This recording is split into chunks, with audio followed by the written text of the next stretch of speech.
上小菊赴宴想占孙悦便宜，没想到姜还是老的辣。孙悦爷爷要请我上家里吃饭，这些年去孙老那儿从来也没拿过东西，所以今天也不拿，主打一个轻装上阵，满载而归。或许是因为今年没给小字辈发红包，所以孙悦想要弥补一下与这帮徒孙们的感情。近期他专门喊来上小菊来家里吃饭，上小菊去的时候还是喜滋滋的，因为他不仅没打算给孙悦带东西，甚至还想在离开时顺走师爷家的一些小物件。要知道孙悦最喜欢收藏，并且他的每一件收藏都十分的不简单，个个价值不菲。满车黄花梨，哎呦，连抽的都是黄花梨。这是打开以后，这是满车黄花梨。孙悦家里有个小仓库，里面摆满了他这些年收藏的物品。只要有人去他家，孙悦势必要先显摆一番。尤其是于谦，早年最爱去孙悦家里，并且他每次走的时候都不会空手而归。所以时间长了，孙悦也不喊于谦去家里了，生怕自己的宝贝有了损失。所以就在上小菊做好打算去师爷家里狠狠的捞一笔时，孙悦临时通知让他到楼下饭店吃饭。爷爷他们说好上家吃，怎么又外头了？我想半天。来饭馆吃，你拿着东西有人管呀？好。原来孙悦早就预判了上小菊的预判，只能说德云社的演员个个都是人精，人均800个心眼子。其实孙悦之所以如此防范上小菊，完全是因为岳门师徒太过分。每年一到过年期间，岳云鹏就会把孙悦等一众长辈喊到自己家里玩，而孙悦每次去一趟都至少要拿出上万块的拜年红包。除了岳云鹏自己2个闺女之外，上小菊、刘晓婷才是最狠的。那俩更不要脸，更不要脸，给2000他还不起来。从去年开始，孙老师就不上我们家去了啊，基本上断了过年的联系了。孙老师年年被岳门师徒坑，他自然是要多长个心眼子。看来在德云社混没点心眼子是真不行。原来郭德纲、于谦的互换人质背后竟然饱含深意。欺负了，哎，好儿子，真乖，看着欺负。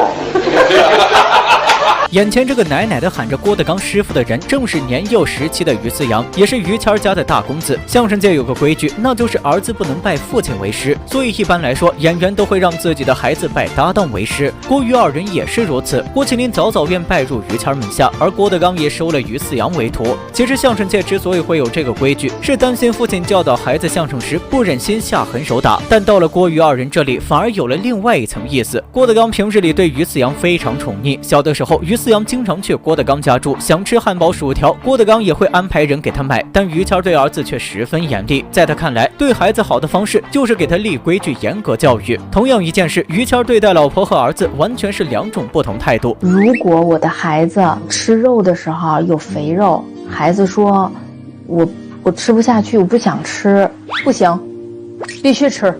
如果是我的话，我说我不想吃饭，行了，别吃了。在于谦看来，儿子就必须听自己话，自己让他吃，他不想吃也必须吃。所以于思洋在于谦身上受的委屈，只能在郭德纲这里得到慰藉。反观郭麒麟的待遇，却与于思洋完全相反。郭麒麟小的时候极其喜欢吃肉，不爱吃青菜。郭德纲见儿子挑食，直接大发雷霆，就不想吃菜，就要吃肉，我就给他加了一满碗的青菜，啊，哎呀，白饭上面都是青菜，吃去就哭了啊。哭你坐边哭，你别搅和我吃饭，啊，在这走上边去，打桌子上给他轰开了，坐那楼梯边上的楼梯。小小的郭麒麟只能一个人捧着一大碗青菜坐在楼梯哭泣，就连同门师兄弟都看不下去。虽然父亲对他严厉，但郭麒麟却有个对他十分宠爱的师傅。此前大林参加了一档演技类节目，表演结束后，主持人对他说：“其实今天从我们开始，你演完了这段戏，一直有一个人在用电话听着我们现场的对话。喂，爸爸，喂，哎，师傅，话我听到了，师傅，你的话我听到了，儿子啊。哎呀。郭麒麟刚开始小心翼翼地喊了一声爸爸，但没想到电话那边却是于谦。原来在他不知道的地方，于谦一直在默默关注他。不得不说，这就是郭于二人的精明之处了。他们各自对各自的孩子立下严父的规矩，但却宠着对方的孩子。这样一松一弛之间，郭麒麟和于思洋都长成了非常优秀的模样。或许这就是郭于二人互换人质的背后深意了。郭德纲、岳云鹏玩转测谎仪，两人加起来800个心眼子。你对德云社发给你的工资满意吗？拒绝回答。你必须回答满意或者不满意。满意。你有没有想过离开德云社呢？没有。郭德纲、岳云鹏用测谎仪询问彼此问题，郭德纲张口便是王炸，想要以此测出岳岳的忠诚程度。但没想到的是，测谎仪一直响个不停，岳岳越是慌张，测谎仪响得越久。紧接着，老郭为徒弟挖坑，问出送命问题：你老婆和高高比起来，谁更漂亮呢？我媳妇儿。你有没有藏私房钱？没有。你对你老婆撒过谎吗？没有。你跟你前女友还有联系吗？没有。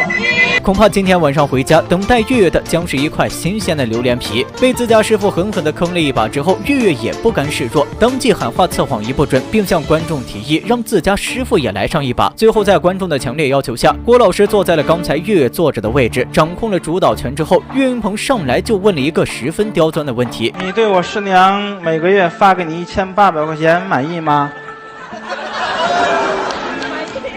哪给这么些个了？满意不满意？满意。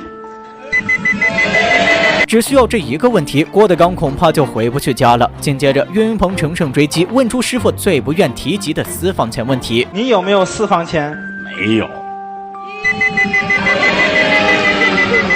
我都搁在于谦那儿。我说出来了。郭德纲做梦也没想到，本来是他套路小徒弟，没想到却曝光了自己私房钱的位置。其实郭德纲对王慧还真就十分信任。德云社成立之后，他毫不犹豫地将公司大权以及股份通通交给王慧，并且家里的房产、车子也都记在了王慧名下。所以，与其说郭德纲怕老婆，不如说他爱老婆。谁能想到，一个小小的测谎仪，却害得师徒俩两败俱伤，谁都不敢回家。果然，在德云社没点心眼子是真不行。那么对此，你们有何看法呢？